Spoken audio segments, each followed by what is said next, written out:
So the best practice that I hope this event is going to be for us is that tonight I'm going to ask you to use a little bit of your imagination. So you are going to come with me through a traveling, very, very interesting, back to the time that you were probably 7 years old.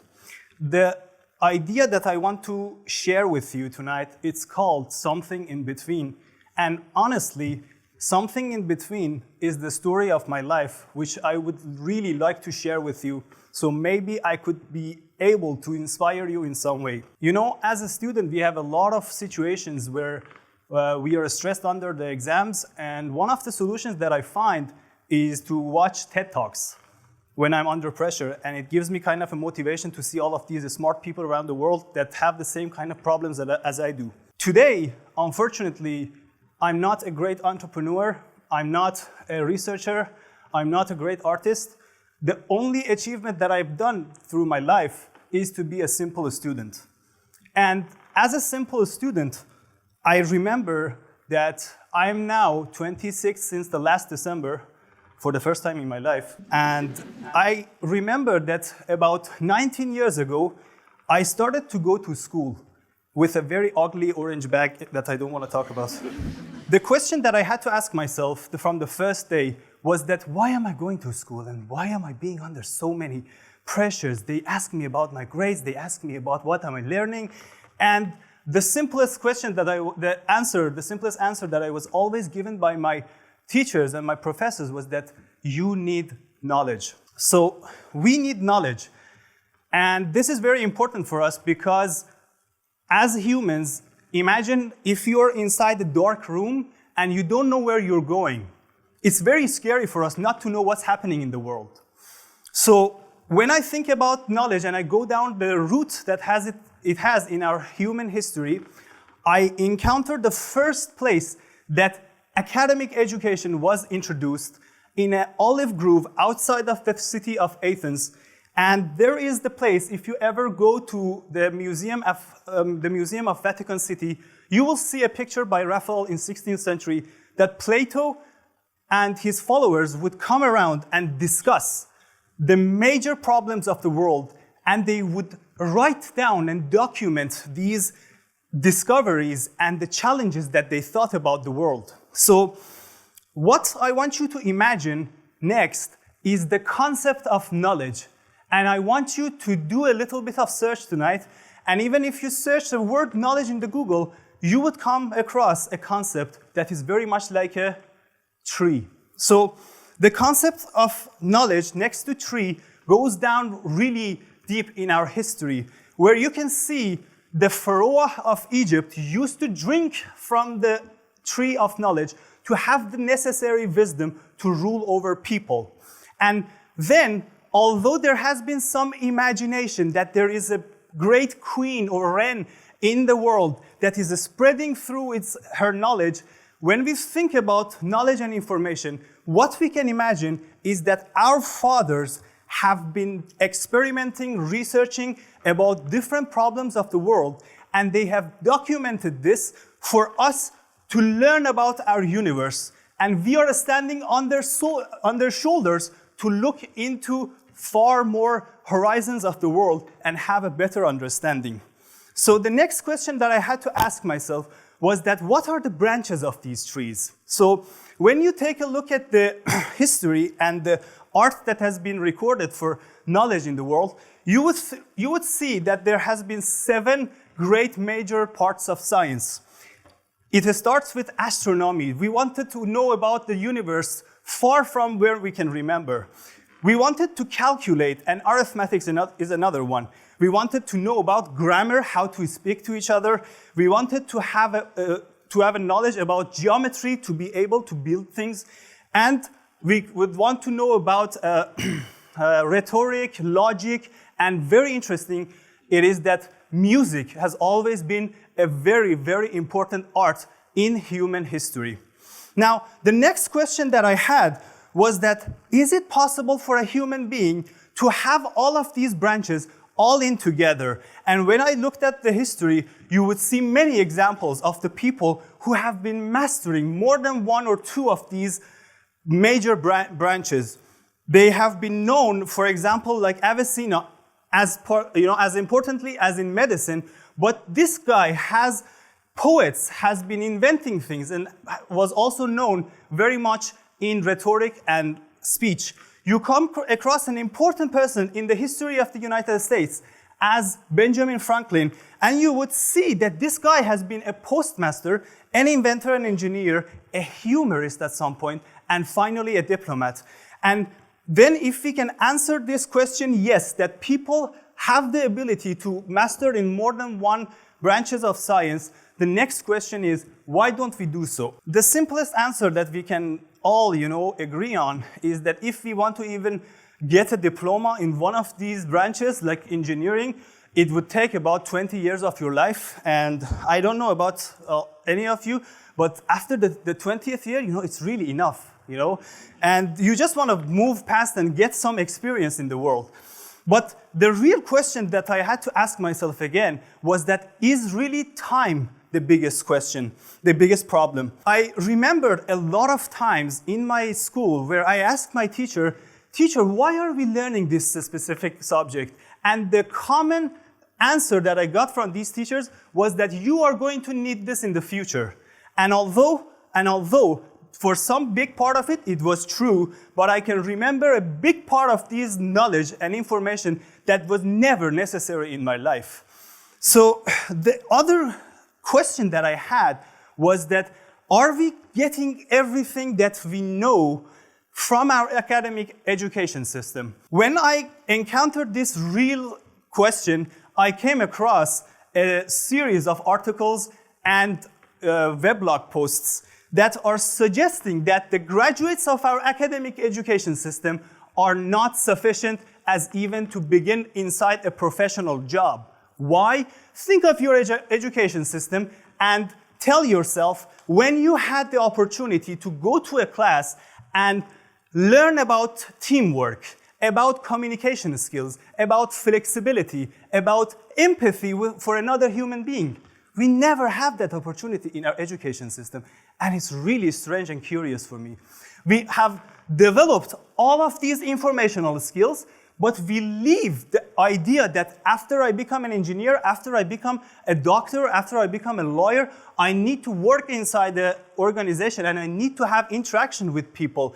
And when am I going to learn these skills? They are called skills, and there have been a lot of researches done that suggest that empathy can be taught to people. So the very basic solution that I could give myself during my education system, if I wanted to be functioning very well inside our modern societies, was that I needed a basic principle and an integration of different disciplines to be able to perform well inside this society. The first particular of my education system that I took for myself outside of the school was business, and I started to work as a real estate agent, as a gym manager, and crazy jobs that were just suggested to me, and I accepted it because I wanted experience outside of my education system. Then the really curious thing happened, and that was when I was talking to a lot of my friends outside of engineering classes, and they are medicine students, and I would ask them about technologies such as artificial intelligence. And this was the idea that I was giving them. In 10 years, or let's say these are not anymore fantasies, in 20 years, do you really think that if you have a problem on your skin, you would reserve a time in a hospital, drive all of this way to a hospital to see a general physician, and then with the human memory and experience, he would just examine you and perhaps suggest you to a specialist, and there you have to take another reservation and just find out this problem? Or you will use an artificial-based image processing, take your phone out and just take a picture with it and go through millions of databases that can suggest you what is your problem with your skin, and be waiting for something like Uber Eats to deliver your medicine. Which one of these do you think is going to be more practical? The answer is with you. And the same problem is with, I don't know, psychology students, where I talk to them and they have no simplest idea about what is the function behind what we can see as social medias, which I believe is causing more than perhaps 50% of the depressions that we have in our modern society. So we come down to the last option of education system that I want to share with you the experience that I had, which is called art. So outside of being a student, after graduating from my bachelor's, I had 1 year to figure out what I want to do with my life. And of course, I wanted to have a job so I can, afford the living and everything.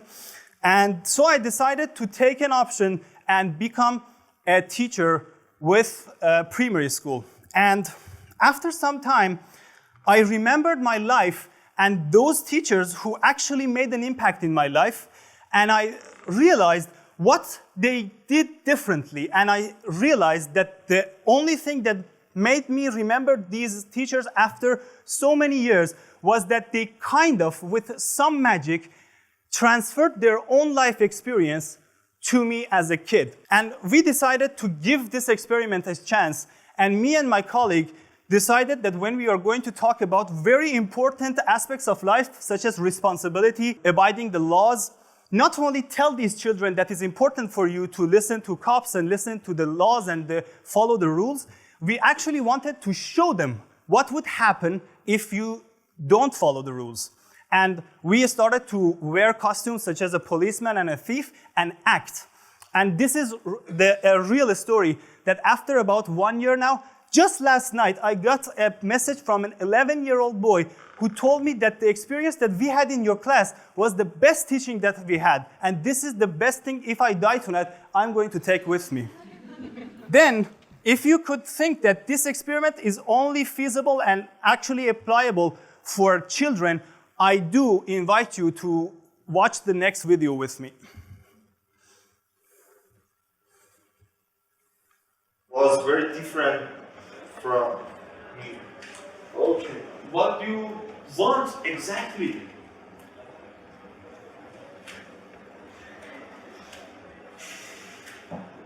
I want to give you up. I want to get married very soon. I want to have children. I want to make my own company. I want to study not in university for myself. I don't want to be alone anymore. Conran started crying and covered his face.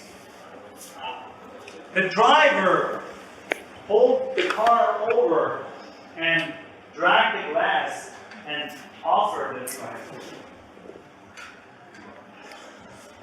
And continued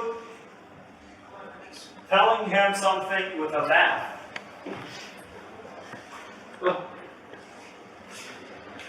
Okay, my son. I thought being old is very hard. But I know who is my wife and what is my job. The only thing I don't know that when am I going to die?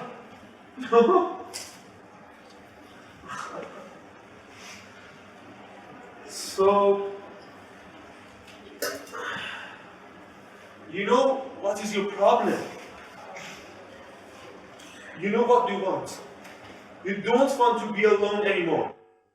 So this was a very short demonstration of an experiment and about 3 years of teaching inside 3 of biggest universities of Iran, which we actually had a variety of different students from master's to PhD, from 23 years old to 54, and they were coming from all different kind of backgrounds. And the same concept of applying art within the education system gave us a great deal of empathy and feedback. Why? Because we were actually giving these students a chance to learn something, which was an English class, and learn it in real life situations. They were not reading books from some foreigners that are living in San Francisco and they go through a dialogue. They were talking about a real life situation, and that was made them, their memory, engage so much deep inside these subjects that in the end, the feedback that we got from these students was in fact remarkable. So I talked to you tonight about some of these aspects, but the final solution that we can come across in this beautiful amphitheater tonight is that we come to an academic place, which is Central Nantes, and we are either researchers, professors, managers, or most importantly, students. What I'm going to ask for you tonight is to please tear down these walls that you have had during your education system and go beyond what you have been taught only in the classes and in the books. And if you do that, I believe from a personal experience that the amazing experiences that you're going to have is something that make you an individual in this modern society that we need today.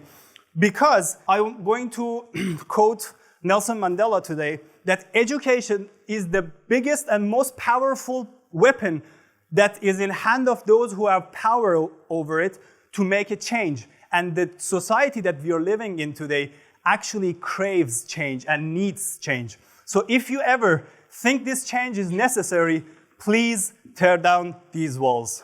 Thank you. Thank you.